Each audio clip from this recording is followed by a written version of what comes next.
Hello बच्चों, आज की इस क्लास में आपका स्वागत है।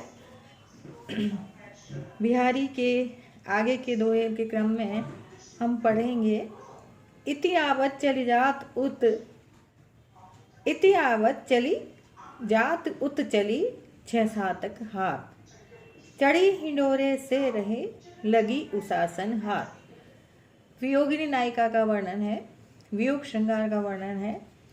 नायिका विरह में इतनी क्षीणकाय हो गई है, इतनी दुर्बल देह यष्टि हो गई है उसकी, कि वो हवा के झोंके से या जो उसके सांसों की गति जो है वो ऐसा लगता है मानो एक बार जब सांस लेती है तो 6-7 हाथ इधर चली जाती है, और दूसरी बार जब हाथ सांस लेती है तो 6-7 हाथ उधर चली जाती है। इति आवत चली, ऐसा लगता है मानो एक बार सांस ली तो इस तरफ आ गई। इति आवत चली, विरह में नायिका की अत्यंत कृशता, अत्यंत दुर्बल अवस्था एवं उसके उच्छ्वासों की या श्वासों की जो प्रबलता है उसका वर्णन एक सखी दूसरी सखी से करती हुई कहती है कि नायिका विरह में इतनी कृशकाय हो गई है, इतनी दुर्बल हो गई है, इतनी क्षीणकाय हो गई है कि वह उसके उच्छ्वास या उसकी श्वासें ऐसी लगती हैं मानो वो ऐसे प्रबल हो रहे हैं। उच्छ्वासों के साथ ऐसा लगता है मानो हिंडोरे से किसी पदार्थ पर चढ़ी रहती है। हिंडोरे झूले पे, ऐसे झूले पे पैर बढ़ता है तो 6-7 हाथ व्यक्ति इस तरफ चला जाता है, फिर 6-7 हाथ पीछे चला जाता है। ऐसे ही श्वासों की गति के कारण वो ऐसा लगता है चढ़ी हिंडोरे से रही लगी उशासन साथ, ऐसा लगता है मानो वो हिंडोरे से किसी पदार्थ पर चढ़ी रहती है, अर्थात 6-7 हाथ के अनुमान में कभी इधर चली जाती है, कभी उस तरफ चली जाती है। तो नायिका का विरहावस्था का जो उन्होंने वर्णन किया है वो बिहारी इस तरह का करते हैं। इतनी क्षीणकाय हो गई, इतनी दुर्बल उसकी दृष्टि देह यष्टि हो गई है कि आप देखिए कि वो विरह के कारण 6-7 हाथ इधर चली जाती है और 6-7 हाथ। आलोचकों ने कहते हैं कि चाहे कितनी भी दुर्बल दृष्टि देह यष्टि वाला हो जाए व्यक्ति, श्वासों की गति तो इस तरह की नहीं होगी। श्वासों के कारण वो सांस लेने की दुर्बलता उसकी ऐसी है कि उसके कारण वो प्रबलता के कारण सांसों की 6-7 हाथ इधर चली जाए, जैसे ये झूले पर चढ़ी हुई नायिका हो। तो इसकी आलोचना करते हुए आलोचक प्रवर रामचंद्र शुक्ल ने लिखा है कि मानो वो नायिका ना होकर घड़ी का पेंडुलम हो गया है, अर्थात घड़ी का पेंडुलम जैसे कभी 6-7 हाथ इधर उधर हिलता रहता है, ऐसे ही वो नायिका भी श्वासों की प्रबलता के कारण, श्वासों की तीव्रता के कारण वो इधर उधर हिलती रहती है। हिलती हुई क्या मतलब, झूले पे चढ़ी हुई नायिका के सदृश दिखाई देती है। तो इस वर्णन को पढ़कर, इस दोहे को पढ़कर हमें, जैसा पहले भी बिहारी पर अनेक आरोप लगे हैं कि उनका जो श्रृंगार है, चाहे वो कई बार आप देखते हैं वियोग श्रृंगार, अभी ये तो देख रहे हैं, और कभी कभी संयोग श्रृंगार भी जो है वो ऐसा ऊहात्मक दिखाई देता है। उसको पढ़कर हमें कहीं भी ऐसा नहीं लगता कि मानो उसमें कहीं सहजता, स्वाभाविकता या मौलिकता के दर्शन हो रहे हो।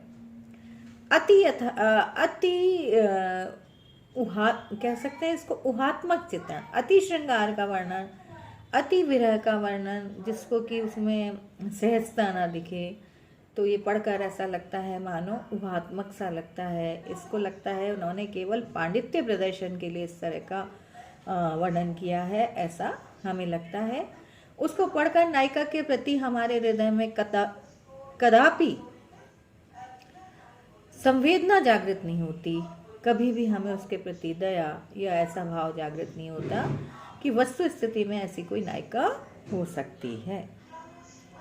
द्रग उर्जत टूटत कुटुम, जुरत चतुर चित प्रीत, परत गांठ दुर्जन हिय, दई नई यह रीत। ये क्या है? वस्तुतः परकीया नायिका अपने हृदय का तर्क वितर्क कर रही है, सखी से तर्क वितर्क करती हुई अंतरंगिनी अपनी जो अंतरंग सखी है इससे वर्णन करती है। कहती है कि द्रग उर्जत समासोक्ति अलंकार, या फिर हम इसमें असंगति अलंकार भी देख सकते हैं कि कारण कहीं है और कार्य कहीं हो रहा है। द्रग उर्जत, नेत्र क्या है? नायक और नायिका के नेत्र आपस में उलझते हैं। टूटत कुटुम, इससे क्या होता है? कुटुम जो है टूटते हैं, परिवार जो है बिखरते हैं। अर्थात प्रीति के व्यवहार में उलझते तो द्रग हैं, नेत्र हैं, किंतु टूटते कुटुंब के संबंध हैं।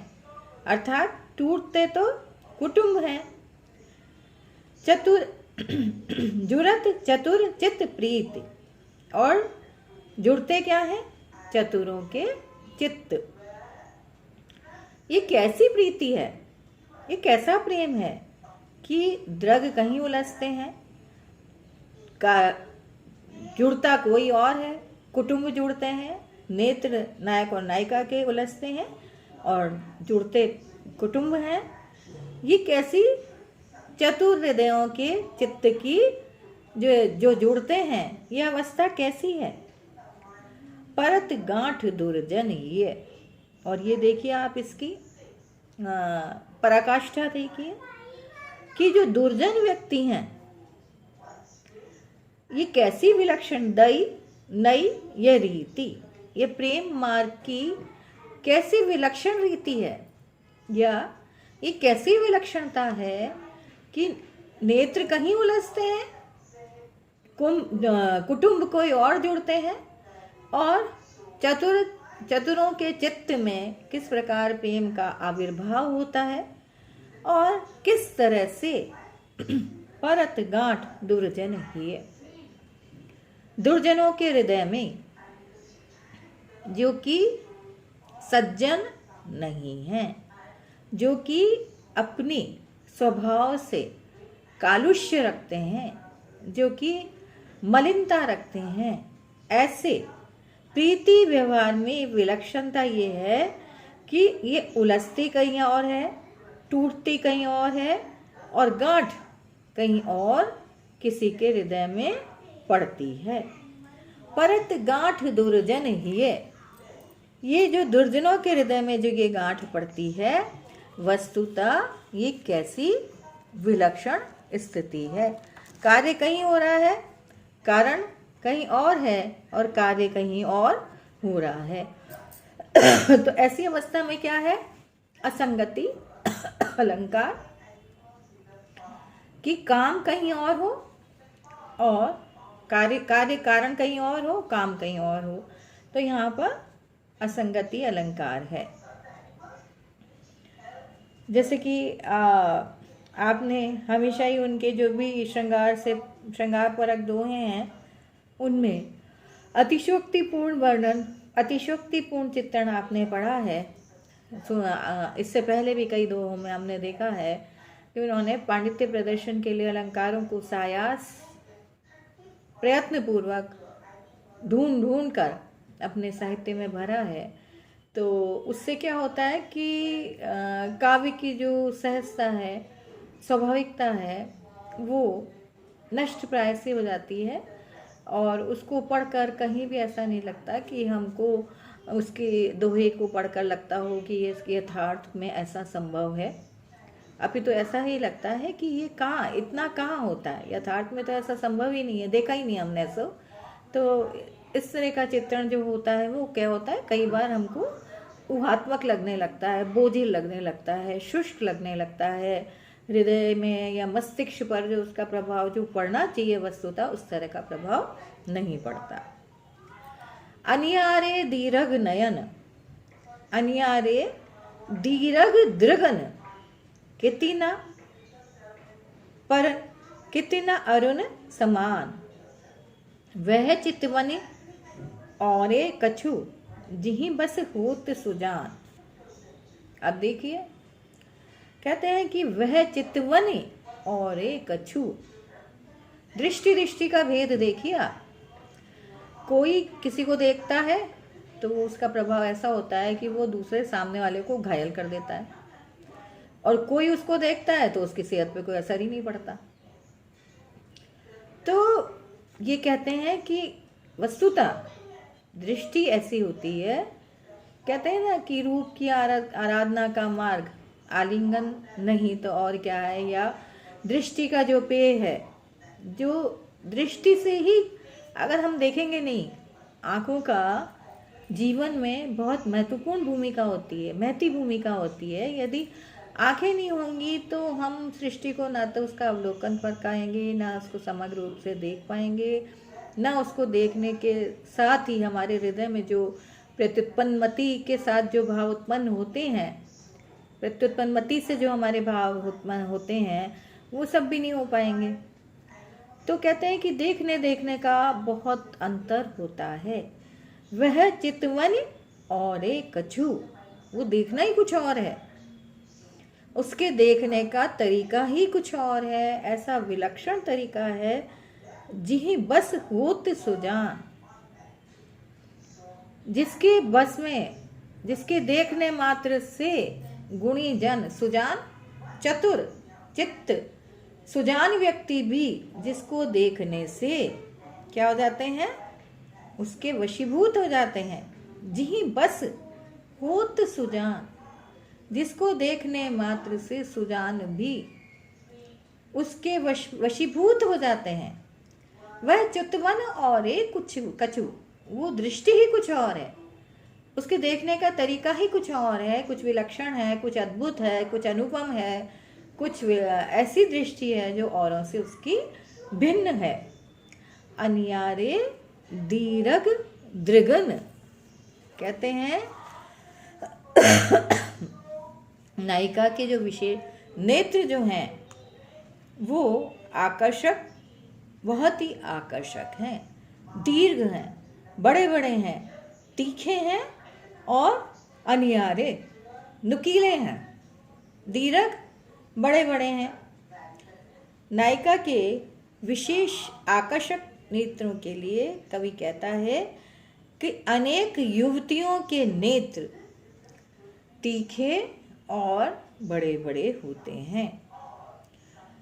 इतने बड़े बड़े होते हैं, उनका तीखापन और बड़ापन जो है अनेक युवतियों में के नेत्रों में समान होता है। मतलब बहुत सारे ऐसे आपको मिल जाएंगे जिनके की नेत्र बड़े होंगे, उनके नेत्र भी नुकीले होंगे, लेकिन जरूरी नहीं कि बड़े होने के साथ साथ ही उनकी जो दृष्टि है वो ऐसी हो कि सामने वाले को घायल कर दे, अपने वशीभूत कर ले। ऐसा तो क्या होता है, बहुत कम लोगों में ही होता है कि वो अपने देखने मात्र से अपने जो मनोगत भाव हैं, उन मनोगत भावों को,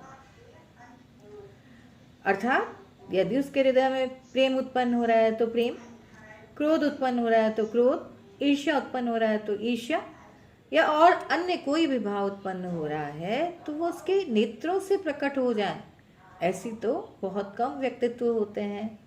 तो कहते हैं वस्तुतः ऐसे विलक्षण जो तरीका है देखने का, ऐसे नायिका के देखने के तरीके ने अपना क्या करा, सुजान, जो कि चतुर है, सुजान है, बुद्धिमान है, विवेकी है, ज्ञानवान है, प्रज्ञा संपन्न है, ऐसे व्यक्ति को भी क्या करा, अपने वश में कर लिया।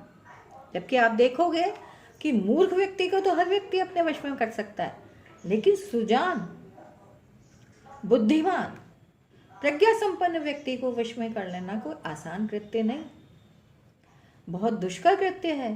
लेकिन नायिका ने क्या करा, नायिका के देखने का तरीका इतना विचित्र है, इतना विलक्षण है, इतना अद्भुत है, इतना अनुपम है, जिसकी कि दो एक सानी नहीं है दुनिया में। ऐसे अद्भुत अनुपम तरीके वाली नायिका ने अपनी देखने मात्र से, दृष्टि मात्र से नायक को अपने वश में कर लिया। तो ये क्या है, यहाँ पर क्या अतिशयोक्ति अलंकार है। और अतिशयोक्ति अलंकार कहाँ होता है, आपने देखा कहाँ अलंकार पढ़े होंगे आपने। अतिशयोक्ति अलंकार कहाँ होता है, जहाँ की किसी वर्णन को बहुत अधिक बढ़ा चढ़ाकर किया जाता है। अत्यधिक बढ़ा चढ़ाकर जहाँ किसी का वर्णन किया जाता है वहाँ पर अतिशयोक्ति अलंकार होता है। तो इस दोहे में कि देखने का ही तरीका इतना, बोलने से तो चलो कोई अपने वश में कर ले तो कर ले, लेकिन नायिका ने तो देखने मात्र से नायक को अपने वश में कर लिया। और वो नायक भी कैसा, सुजान, चतुर, बुद्धिमान। कोई मूर्ख को वश में कर ले तो बहुत बढ़िया है, लेकिन इसने तो सुजान को अपने वश में कर लिया, तो बहुत बड़ी बात है। चलिए, धन्यवाद। अगली क्लास में फिर हम पढ़ें।